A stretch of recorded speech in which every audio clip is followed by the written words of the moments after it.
r/ask Reddit. What is socially unacceptable today that was considered normal 20 years ago? The smoking section in restaurants. It was usually separated from the non-smoking area by a short wall that did absolutely nothing. Never mind that, you could smoke on the plane back in the day. You could smoke in patients' rooms in hospitals back in the day, so long as the patient wasn't using oxygen. I smoke to keep the baby small, pregnant women.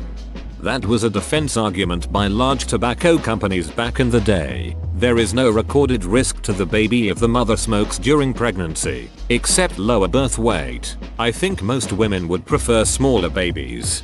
Our local Tim Hortons had a glass box you had to sit in, with maybe 6 or 7 tables in it. It was entirely separate from the rest of the building. The weird thing is I remember my parents dragging me into that box. There's no ventilation, no fresh air, just highly concentrated second-hand smoke going into my 6-year-old lungs. I also remember stories of bingo halls being the same thing, because all the old bingo ladies were chain smokers who'd go through like 3 packs a night. My friends and I would talk about how if you got dragged with grandma to go to bingo, you wouldn't be able to see across the room because there'd be a giant cloud of smoke hovering over everybody. As a non-smoker, definitely don't miss that shit at all.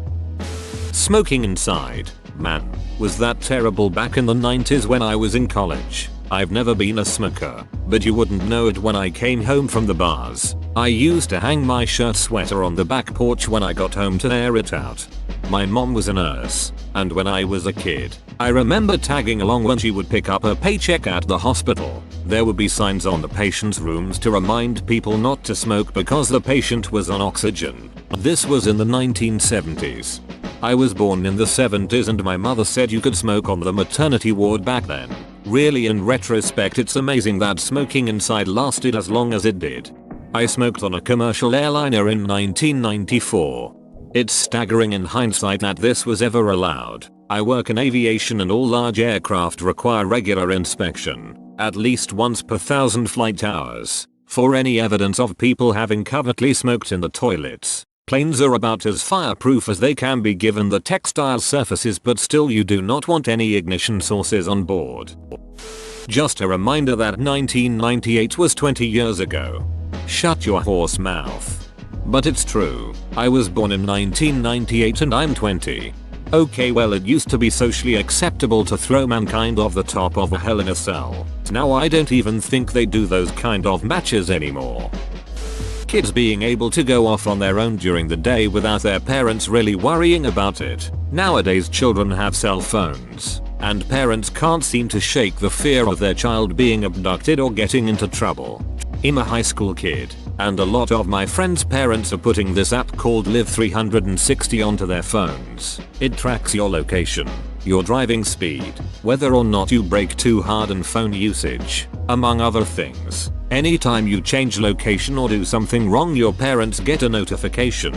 It's honestly fucking terrifying. Those friends have no privacy anymore. The parents' argument is that if we're not doing anything wrong then it shouldn't be a problem. But I can't help shake the feeling that something is horribly wrong with all of this. It breeds paranoia. Ugh. I was in college pre-smartphones when GPS tracking was just becoming more accessible to the average consumer. Your comment reminded me of a girl who I became friends with during that time period who would occasionally ask to borrow my old, crappy truck.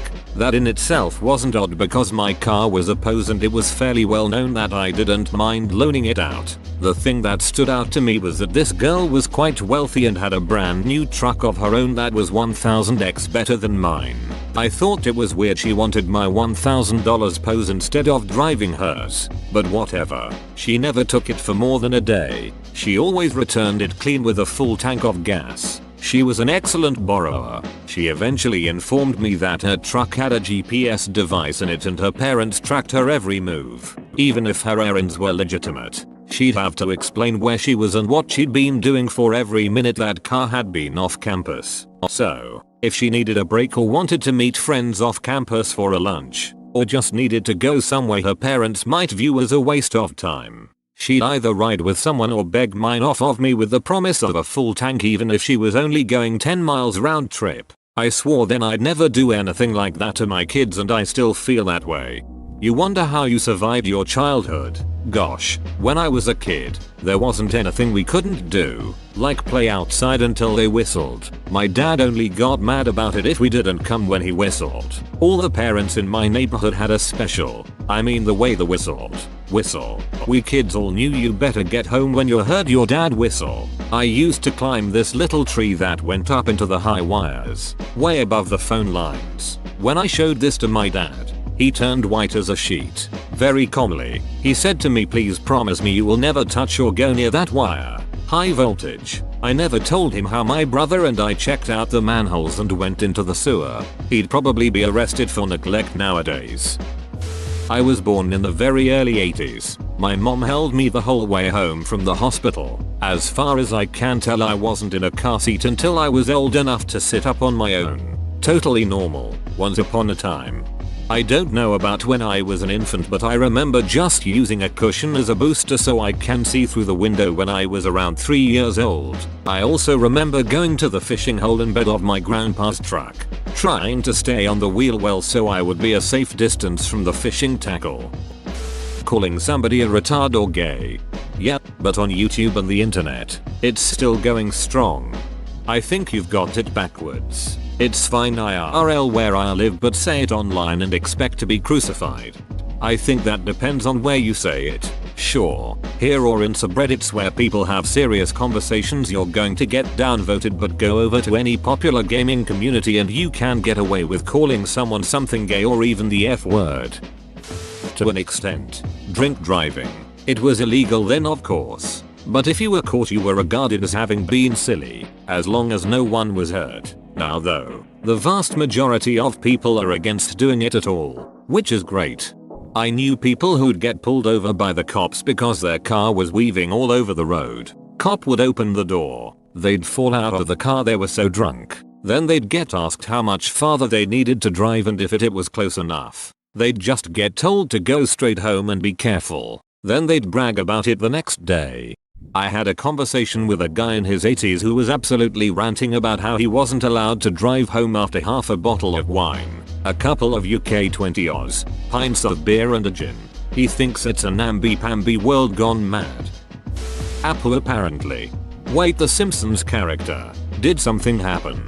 Considering that the other comments are not exactly unbiased, here's a bit more detailed and biased in the other direction answer. Indian-American comedian Harry Kondabolu made a documentary last year called The Problem with Apu, whose main argument is that Apu, as one of the few South Asian characters on TV in the 90s, has led to a lot of stereotyping and casual racism in South Asian people's lives in the US, one instance of which is to call them Indian when they're from other South Asian countries. Several comedians of South Asian origin appear in the documentary to share their experiences, including Aziz Ansari, arguably the most famous of them at the moment. I don't agree with everything in that doc, but one of the important points is that Apu was, for a long time, pretty much the only named South Asian character that appeared regularly on TV. So, to people not in contact with that culture, Apu was their only frame of reference. There was no South Asian version of Family Matters or Fresh Prince with a cast representing different facets of the culture they're set in. There was just Apu, and for many South Asian kids growing up in the US, whose dads were indeed shop owners with thick accents, it hit very close to home. The accent part is brought up in the doc.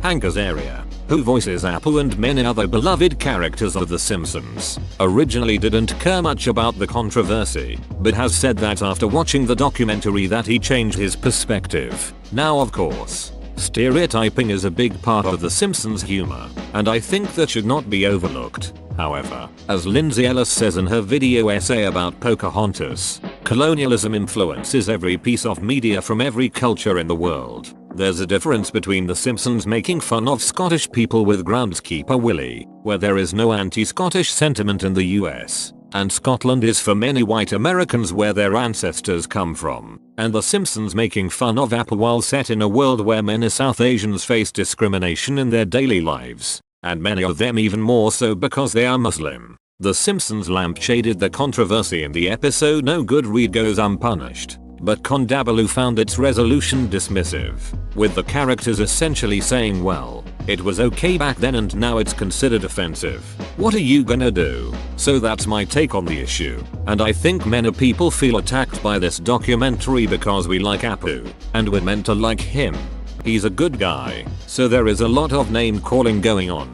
And I'm sure there'll be some chosen words for me in the answering comments. Because people feel like they are being called racists for liking a stereotyped character. I don't think that's the right way to approach it. We can appreciate that Apu is, objectively, a funny character. But people of South Asian origin are allowed to voice their concerns and demand that their representation in media is more nuanced. And that culture is not simply played for laughs. When I was a teen in the 70s, it was perfectly acceptable for a high school girl to date a guy in his early 20s as long as he treated her right. Nowadays he's a child molester. Really? That's nuts. It just seems so weird from the perspective of someone born in the late 80s. I guess it all is relatively and depends on the culture around you.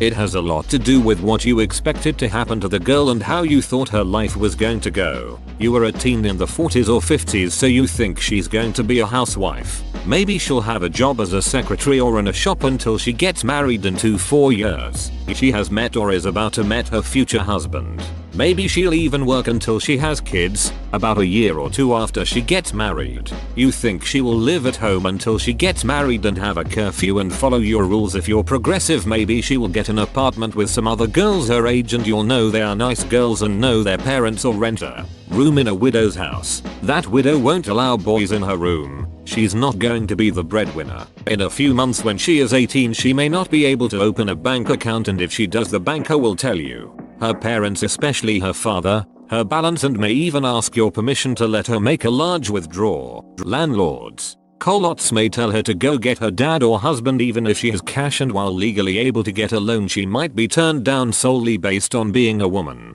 The short version: there was not a huge difference between a high school girl and a 20-year-old woman. A girl woman went from being her parents' responsibility to being her husband's responsibility. They didn't really anticipate a stage of full independent adulthood. Yes, a 22-year-old man was more mature than a 16-year-old boy, but a 20-year-old woman was only slightly different than a 16-year-old girl. Edit. We went a bit off topic too.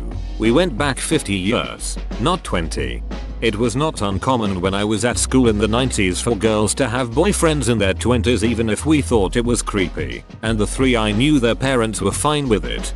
Depends on the culture, I guess. Men at 20 something in my country date 17 years old, and nobody cares. Hitting your kids. People think I turned out fine, but we passively joke about killing ourselves and wake up hoping that today will be the day for death to come take us. I turned out fine. No, you didn't. You're an alcoholic going through a divorce. My mum went on a rant about this the other day, about how we turned out perfectly fine. Sure we did, mum.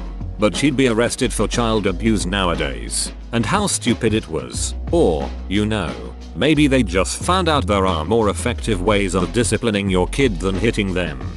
I tuned out fine, except some of my earliest memories are of my dad belting me as the only form of discipline.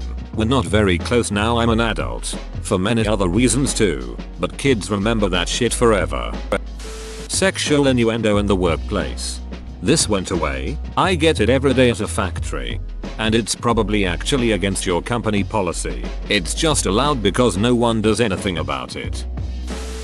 People who seem to think 20 years ago was 1985. For those of us who were there, it sure feels like 20 years ago. Not wearing a helmet while skiing, snowboarding. My first time skiing was at Killington in 2006-07. No helmet. My cousin took me to the top of the mountain and said pizza to slow down, French fries to go fast, follow the green dots. Then he gave me a shove. I was a goddamn pinball coming down that mountain. I was beat the hell up. Had a blast though. Not having a personal phone. Mopeds in America. I love mine to hell, but boy do I get made fun of. Going out for Halloween after dark. I swear they have ruined this holiday in so many ways. They do trunk or treat now. There's no scaring kids. Being out at dusk running around. Seeing cool decorations. That was the best part of Halloween for me. I get like 6 sets of 4-year-olds with parents standing on the street. What's crazy is that they have safety lights. glow candy buckets, bracelets, all of it. Everyone warns about tainted candy etc or abductions, but those things have not happened yet. We have locked the kids down and ducked it up. This is probably the only thing I'm nostalgic about because the holiday just seems like a waste. Everyone gets shitty store-bought costumes and takes the kids to some church gym to get candy. Kids calling adults by their first names. When I was growing up it was always Mr., Miss, or Mrs. When I was a kid and The Simpsons first started airing, I remember a lot of people who thought the show was a bad influence or whatever, specifically calling out the fact that Bart called his dad Homer. Some people found that offensive. Having a shotgun rifle racked in your truck at a high school because you either just got done hunting or will be going hunting after school. But anymore it's just assumed you're a school shooter if that happens. Going to someone's house without knowing if they are home. Back in the day we'd be out doing stuff and say, hey, let's go see if so and so is around, and head to their house, knock on their door and have no idea if they were home. Nowadays if you did that they'd either think someone died or was about to. Making fun of nerds and dorks. If you can make a webpage or turn something on and off a game you become a god. Whoa, you made it to the end? You're a ducking beast. I'll cut you a deal. Smash like and subscribe for more curated content, bruh. It's free and that's a great price.